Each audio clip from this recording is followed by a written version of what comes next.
In this final video of the series, we will be adding fire to our character. This fire will be a simple particle effect, but just know that you can really take these fundamental techniques and kind of explore upon them and make some really cool stuff. So, first thing I want to do here is just get started on making this fire. In fact, I can hide my Charizard character just by disabling it in my inspector, because we don't want the Charizard character getting in the way for this effect. At least not now. We'll later on bring back up when we need it. What I'm going to do here is just go ahead and right click in my hierarchy, and I'm going to go to Effects and Particle System. Now this particle system, I'm going to go ahead and name it Tail Fire, perhaps, as this will be our first of two fire effects. One's going to be for the tail, and one's going to be for the fire breath. Alright, so now that I have this particle effect started up, I want to actually add in an image. Now, this image is not necessary, but this image is going to do is it's going to change these little dots to match the image itself. Now, what you could do is you can make your own images. What I did is I just Googled Fire Alpha, and I ended up finding this Fire Alpha in Google Images. Then I took it into Photoshop, and I removed the black background, and then from there I added a little more blur and kind of distorted it just a little bit more to give it a nicer look for my taste. But you also can just download an image like this and you do an alpha from a grayscale. I do recommend, though, going into Photoshop and creating a transparent background image instead. But I'm not going to get into how to do that, as it's something that's not necessary. But once you have your image,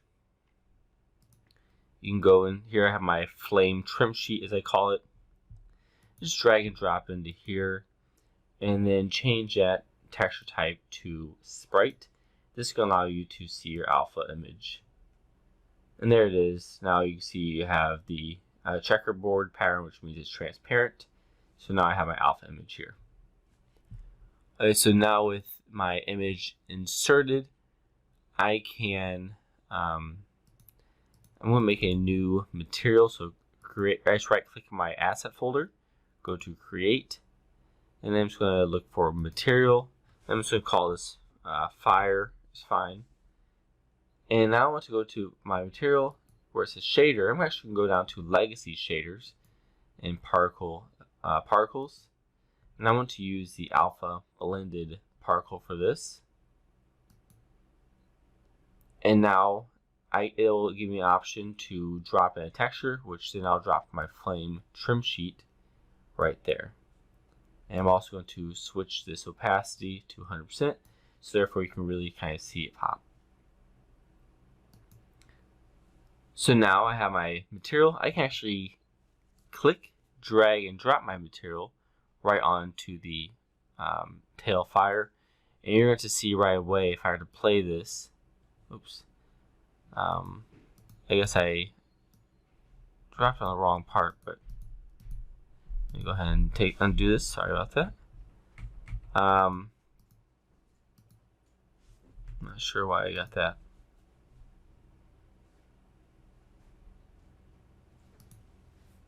I accidentally grabbed the image instead of material. But anyways, now you see there, I play it, the image shows, it kind of spits out, and it's not quite what I'm looking for.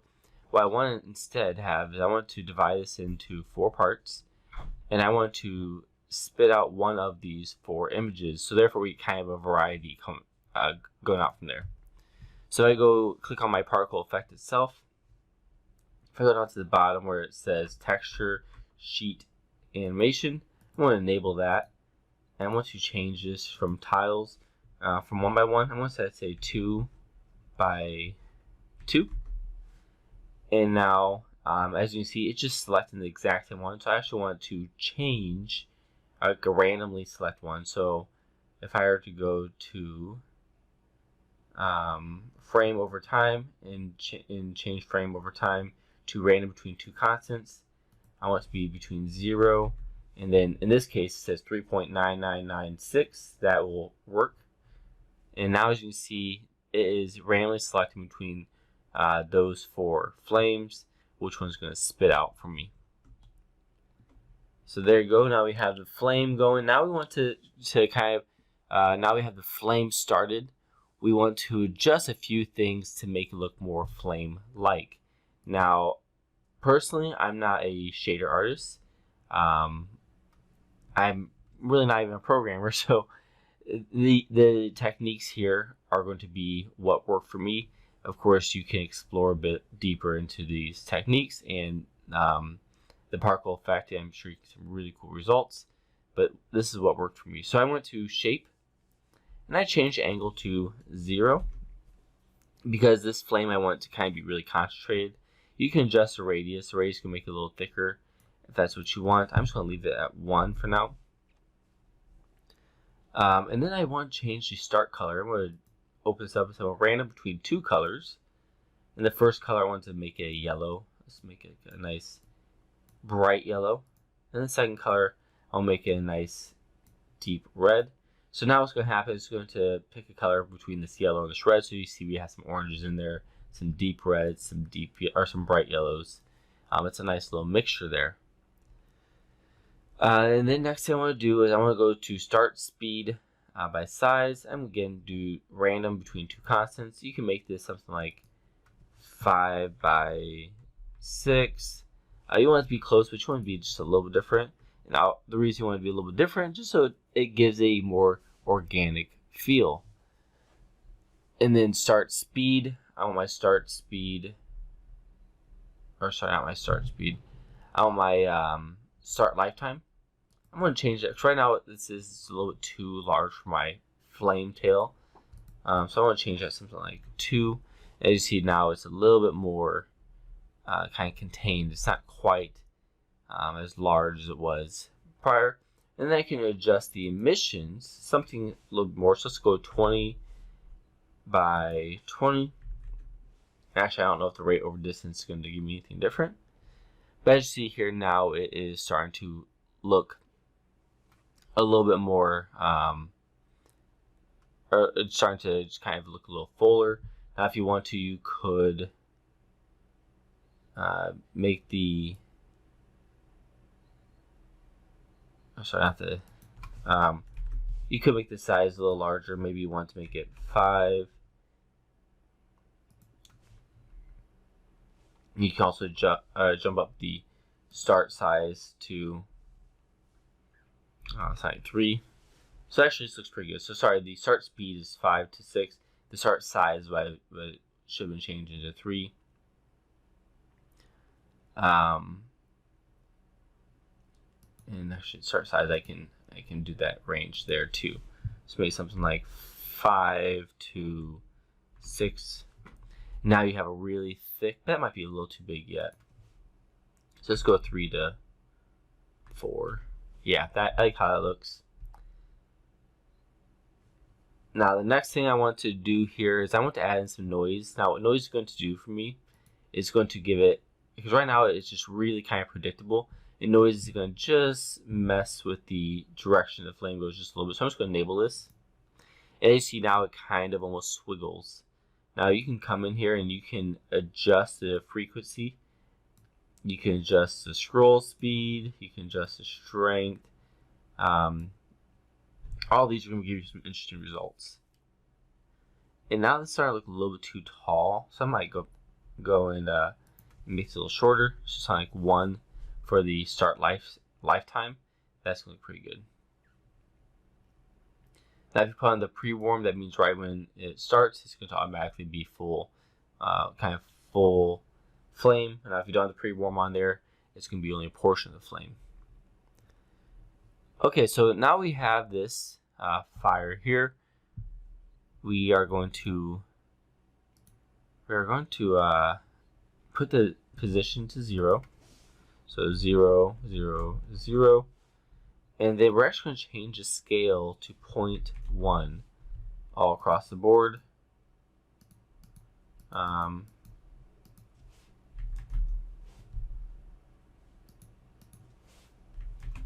There you go. Now I'm going to enable my Charizard animated again. And here's where it gets a little bit more tricky. So first thing I want to do here is I want to duplicate my tail fire. I'm just going to call this Fire Breath.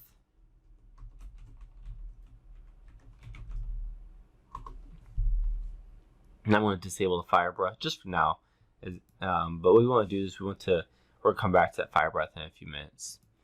So the tail fire, all I want this tail fire to do is when I play the animation, I want this tail fire to follow the tail right at that base there.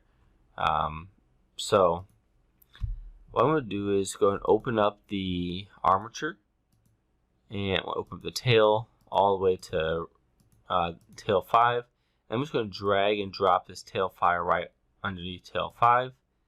And now, if I play it, you're going to see the tail, or the flame's going to kind of follow that tail a little bit.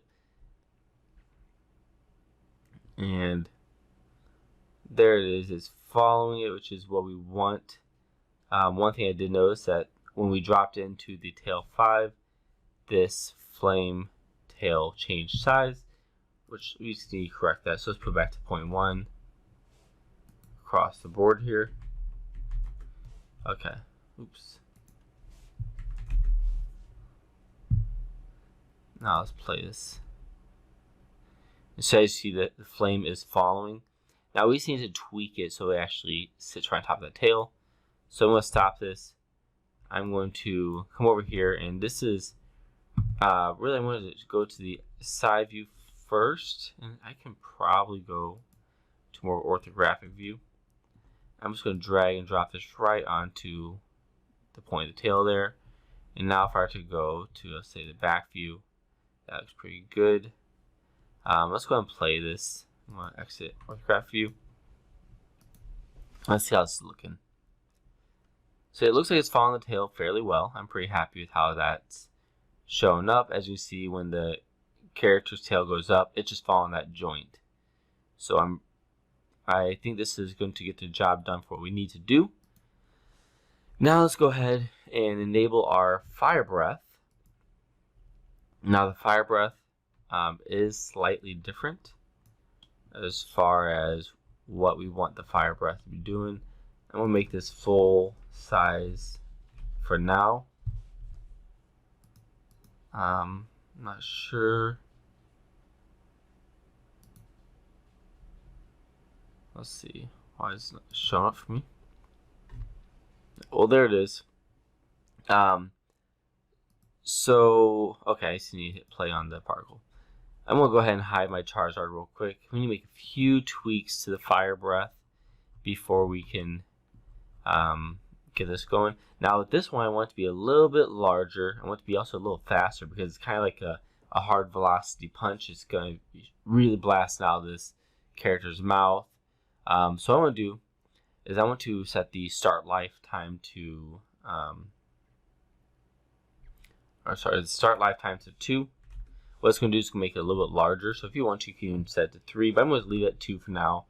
Now the speed, I'm going to make it constant and set it to 10. And so the flame will go a little faster, therefore it goes a little further out. That's why I left the lifetime at 2.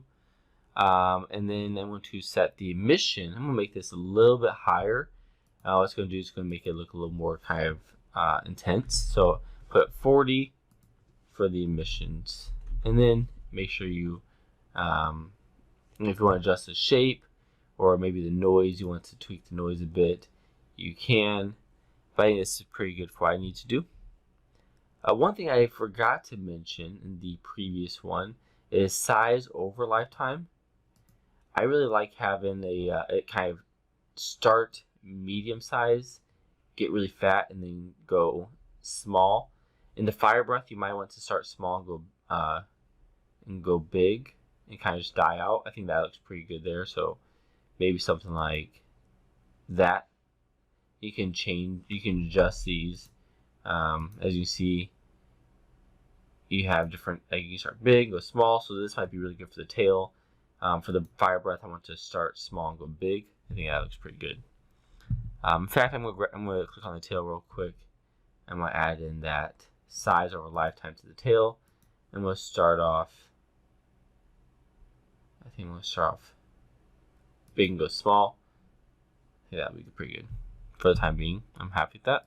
So with fire breath, I have this ready to go. And now the trick is, how do I get this to position properly? So first thing I want to do here is I want to find, I'm going to turn on my Charizard to enable that, and now I want to put the fire breath right at the tip of the jaw, and we'll go to the jaw 2 joints. If I go to body, neck, and then here jaw, I'm going to put right at the jaw 2. Now here's the trick. If I were to now come in here, I'm just going to go to my side view again. There you go. And what I want to do is I want to drag and drop this fire breath right onto underneath the jaw 2. And right now it's a little small, so I need to make it a little bigger. So 0.1. There it is. And now I just need to tweak this to match. So if I can just move this to the base of the jaw and then just rotate it. I want this shooting straight out of the Charizard's mouth. On top view, that looks pretty good. Yeah, I'm pretty happy with that. So there it is. Now I can exit my orientation. Now let's just take a look at this. I have a feeling this is going to look really strange initially, but we'll get that figured out in just a moment. So here it is. It's going to be at all times firing out this breath. The tail looks pretty good. And right there, that doesn't look quite right. So maybe instead of being on the jaw, I'm going to go ahead and just drop onto the face instead. And let's go to the side view for the face. Maybe that would be more appropriate.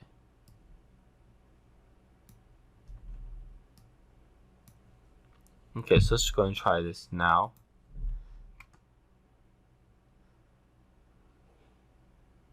Everything I'm looking for here is just make sure. Yeah, there you go. That looks pretty good. I think I still want to lower it just a little bit. And now let me go ahead and exit with graphic. Let's try this one last time. Hopefully this looks like it's really coming out of that from the inside of his mouth. And that looks pretty good. So I'm pretty happy with how that's looking. Now the last part of this is we need to toggle on off this flame. Because obviously it looks a little weird. The flame's always spitting out of the mouth. We really want the flame to spit out of the mouth when the mouth is open. So we can do this with a real simple script. I'm just going to go ahead and create a new C# script. And we'll call this something along the lines of Fire Player. And then if I double click on this Fire Player script, I'm going to open it up in Visual Studio. And really, this is a painfully simple script that we are going to get this started with. So first thing I want to do is I want to make a public game object. So I type in public game object. I'm just going to call this fire. And so there it is. And I want to actually remove these 2 functions. There's only 2 functions we need here. We need a public void fire on function, and then I put the curly brackets there. Then we want more function that is a public void fire off function, and again, and all we're really looking at here is we want to say when this fire on, we're going to go fire.set active and want that to equal true. Now if we want to turn the fire off, it's just fire dot set active. We want that to be false, and that will turn off our fire. Now this is a like I said, very looks like I have an error there. So for that game object, there should be no. Let's see. Oh, fire. I typed something wrong here. Okay, yeah. I don't know why, but anyways, I for some reason I wasn't really thinking, and I typed in the brackets here. I don't need the brackets for that. So if you need to pause the video, here's the script that I use. Again, it's really simple. I'm just going to go ahead and save this script and then move back into Unity, where I can now take this script. I'm just going to drop it right onto my Charizard animated mesh, and then I need to grab my fire breath and drop it into the fire. Now only grab the fire that you need to enable on and off. The tail fire, we want that to be on at all times. I'm not going to worry about the tail fire. I'm only worrying about the fire breath at this time. So now that I have that selected, I'm going to go back to my Charizard mesh in the asset folder. When I open this up, you're going to be able to see our clips, which we have our fire breath.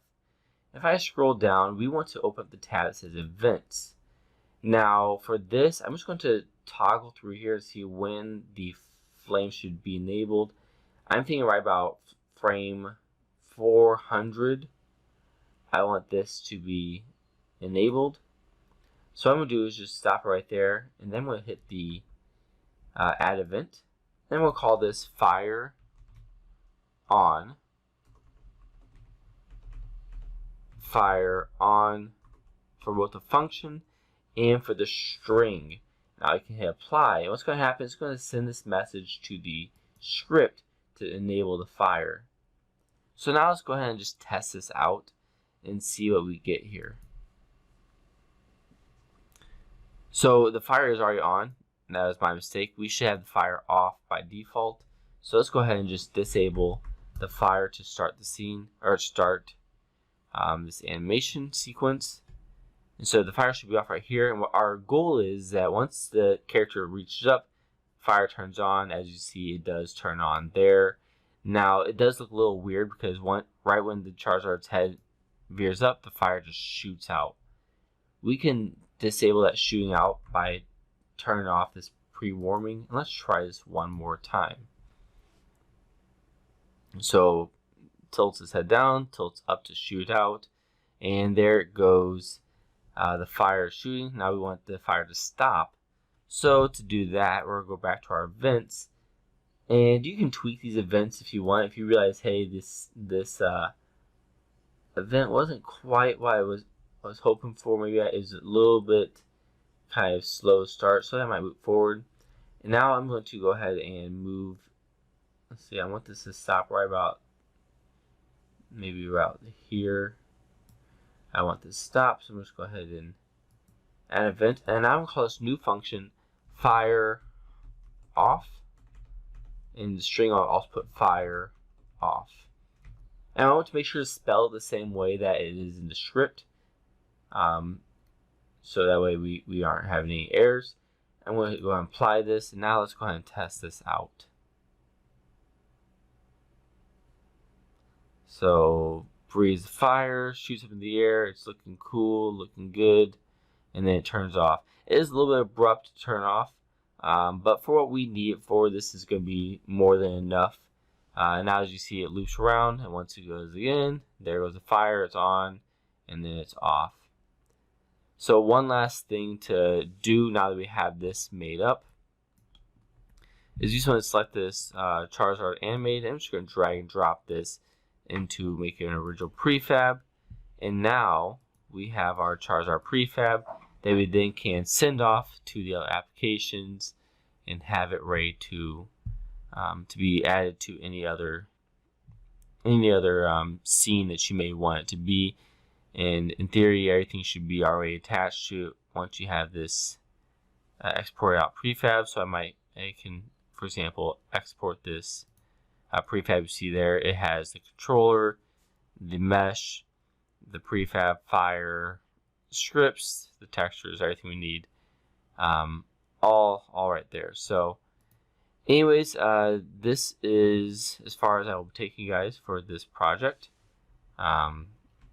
Just a simple, character that you can animate using existing mesh if you want to texture it, but also how we can add in some extra kind of flair by putting some particle effects in it. So hopefully you're able to apply this to your projects, and I really look forward to seeing what you guys make.